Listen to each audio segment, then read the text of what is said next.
晓明坦言，他第一次见到赵薇是在北影初见的那个午后。她穿着白衬衫，眼睛又大又亮，笑起来像阳光洒在玻璃窗上，让他一瞬间屏住了呼吸。那年，他还只是一个略显青涩的少年，而她已是校园里走到哪儿都闪闪发光的女神。他没有立刻表达自己的心动，只是默默地关注着她的一言一行。他记得她喜欢喝豆浆，不加糖，她喜欢穿白色的帆布鞋，她笑的时候会习惯性地抿嘴。这一切的细节都被黄晓明牢牢记在心底。爱情就这样悄然无声地在心中生根发芽。不是所有的深情都能被回应，不是所有的等待都会有结果。黄晓明用了整整10年时间去喜欢一个从未真正属于他的人。赵薇在他的青春岁月里是永远的女主角，但他始终把黄晓明当作最好的朋友，一位可以信任、可以依赖的知己，却不是那个他愿意托付一生的恋人。10年，足够一个少年成长为男人，足够一个人从悸动到执着，却也足够让人清楚地意识到，有些关系天生注定只能止步于朋友。黄晓明的这份深情，或许感动了无数人，却终究没有打动他。黄晓明不是没有努力，他曾在赵薇还未结婚，自己也还单身的时候，3次向她表白。他甚至为她策划过一次极其浪漫的偶遇，只为鼓起勇气说出那句“我喜欢你”。第一次，他说：“我们是不是可以试着在一起？”赵薇笑着摇头，说：“我们是朋友，永远的好朋友。”第二次，他鼓起勇气说：“我不想只是朋友。”他沉默了很久，说：“小明，我不想失去你这个朋友。”第3次，他再也没有说“我爱你”，只问：“如果我们有可能，你会愿意吗？”他轻声说：“我们之间不该有可能。”这3次，像是一次次将心交出去，又一次次被轻轻推回。没有尖锐的拒绝，却比任何伤口更痛。很多人都说，能成为朋友已经很好了，但只有深爱过的人才知道，朋友这2个字，有时候比恋人更残酷。赵薇从未否认黄晓明对她的重要性，她的确在许多场合都表达过，他是我最重要的朋友。但正因为重要，所以不敢跨越那条模糊的界限。她害怕一旦尝试，连朋友都做不成。她珍惜这个一直陪伴在身边的骑士，却从未打算走入他的城堡。这是一种温柔的残酷，是爱里的克制，也是理智的自我保护。黄晓明的爱情是一份真诚的献礼，但爱情从来不是单方面的执着，而是2颗心的碰撞与回应。他可以为他赴汤蹈火，可以默默守护10年，但无法改变一个人的心意。赵薇没有做错什么，她只是没有爱上他。爱情不是愿望清单，不是谁努力最多就会成功。这正是爱情最真实、最残酷，也最动人的地方。从外人看来，赵薇错过了一个对她无比痴心的男人。但从她的角度来看，她或许只是忠于内心，没有选择一段无法回应的感情。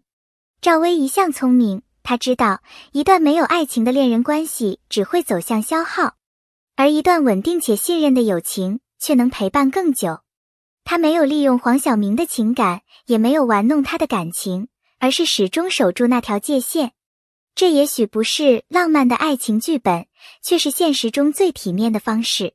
后来，黄晓明成了无数人心中的霸总、暖男、国民老公，但他心里知道，那个眼睛大的女孩，是他再也回不去的过去。他从那个为爱痴狂的男孩，变成一个可以把爱藏在心底的男人。成长不是忘记，而是学会带着爱与遗憾继续生活。他不再提及那3次表白，也不再说那10年暗恋的故事，但他的眼神里依旧有那个夏天，那双大眼睛的倒影。无数网友说，黄晓明和赵薇才是最遗憾的意难平，比任何偶像剧都更真实动人。他们像何以笙箫默里的何以琛和赵默笙，错过了青春，却彼此影响了一生。每当2人同框，弹幕总会刷屏，如果他当初点头，现在的你们会是怎样？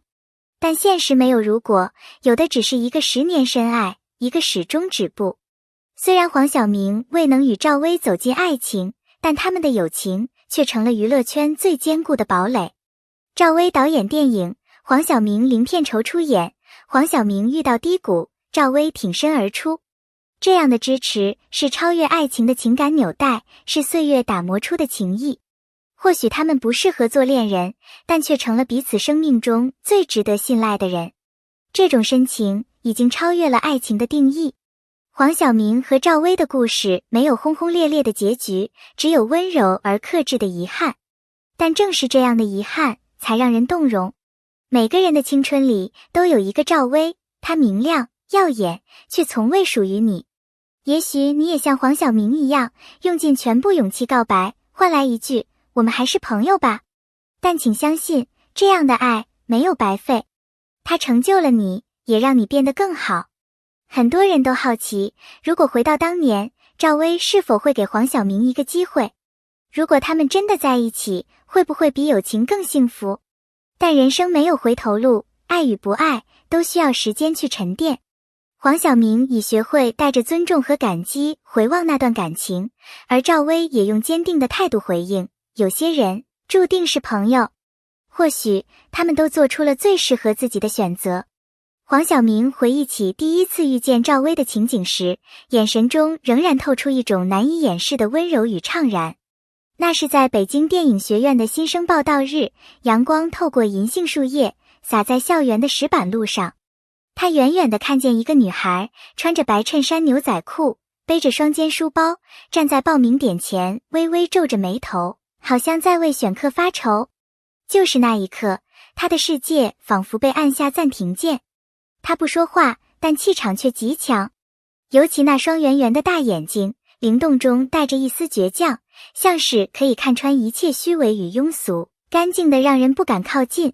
从那以后，黄晓明像被一种无形的磁场吸引住了。他开始留意他喜欢什么电影，他上什么课程，他跟哪些同学交谈。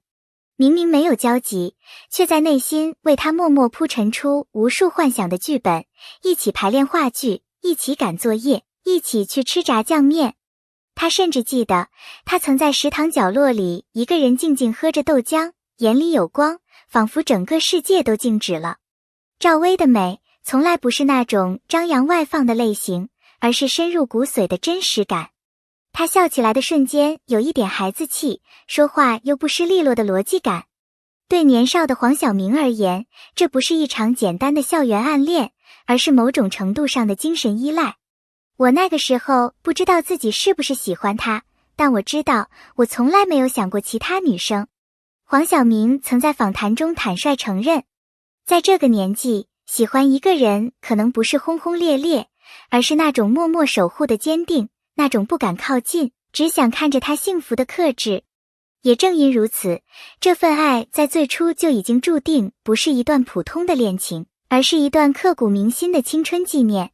如果说青春期的喜欢是一种悸动，那么黄晓明对赵薇的感情，在时间的打磨下，早已从少年心事升华成了一种近乎执念的深情。从大一开始到他正式出道，再到赵薇因《还珠格格》红遍全国，这段感情一直悄无声息地存在着。他没有公布过恋情，没有主动追求别的女生，身边人甚至一度怀疑他是否在感情上失能。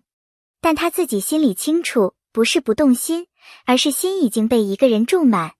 10年，不是夸张的修辞，而是实实在在的时光跨度。他从学生熬成了影视圈的新星，从小鲜肉成长为成熟男神，却始终绕不过赵薇这个名字。无数次拍摄现场的空档，他拿出手机翻看和他的合照，无数次在红毯或节目上偶遇，他一个眼神就足以让他失语。话语泡泡，你最心疼黄晓明哪一段？话语泡泡，你认同赵薇的选择吗？话语泡泡，你相信男女之间真的有纯友谊吗？